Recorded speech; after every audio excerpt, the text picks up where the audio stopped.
Mutanen duniya fa sun sako fa Bill Gates a gaba saboda sun samu labarin cewa fa yana da wani kamfani wanda suke kirkirar sauro. Ya ce a duk sati suna kirkirar sauron nan sama da guda miliyan 30 sake shi a gari. Hakurin dan saboda me shine dalilin da yasa da al'umma ba su sani ba. Bari gaya muku dalilin da yasa suke irin wannan abin a yadda na karanta. Shi dai wannan masana'anta ko in ce wannan kamfani da ake kirkirar sauro, shi sauran ba kawai kirkirar suke ba halatta suke ba a kwan sauran suke dauka suke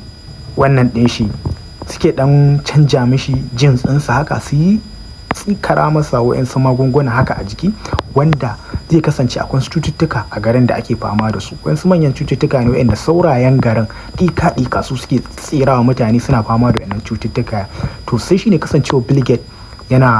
yana investing a irin harkokin kiwon lafiyar nan kyauta, sai kirkiri wannan kamfanin nan aka zo cikin wannan kasan nan ta Colombia aka kirkiri wannan kamfanin nan inda a duk sati sai an kirkiri sauro kusan guda miliyan 30. To su wannan sauran guda miliyan 30 din nan a madadin su kirkiri basin su yi maganin wannan cutar nan a cikin garin nan saboda suna ganin shine zai fi musu sai suka zo da wata idea tunda ba za su iya kashe sauran gabaki ɗaya ba, to me zai hana su zo da idea da yadda za su yi replacing din wayannan saurayen nan, su yi outbreeding ɗinsu. Kun gane, ya kasance suna su saurayen da suke kirkira su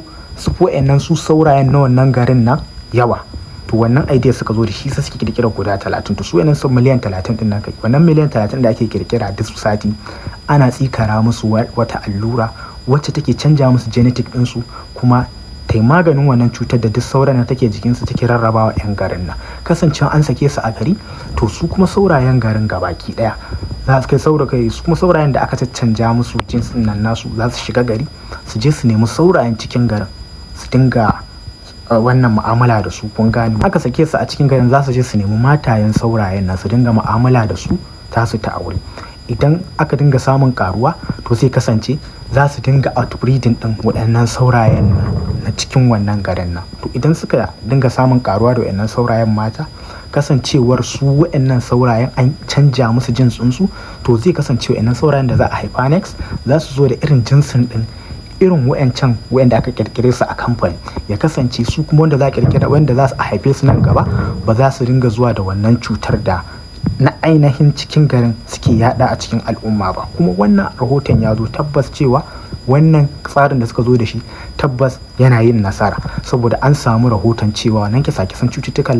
rashin lafiyar da ake samu na cututtukan wayannan saurayen da suke sawa ya yi ƙasa sosai a cikin kashi 100, sama da kashi 95 fa sun yi maganin wannan cututtukan nan. Shine wannan dalilin da yasa Bill Gates ya tsoma jarinsa a hannun cikin wannan kirkirar wannan kamfanin, wanda kuma muna ganin next time ma kamata a ce a irin su malaria su ma da kirkira irin wayannan. Ya kuke gani a zo Najeriya a dinga kirkirar sauro a cikin miliyan 30 ana saka muku a gari. Saurayen in sun cije ka su irin wayannan wanda aka kirkira a kamfani babu illar da za su yi maka, sai dai ma ba za ma dai su kama magani ba, amma babu wata cuta da su sa maka irin wayannan. To ai wani ina ganin kamar abu ne mai muhimmanci sosai, bai kamata a dinga zagin shi ba, duk da cewa ba wai ina supporting din shi ba, yana wayansu abubuwa na gari sosai wayanda ba ma tare da cewa mun san cewa yana cikin abstinence.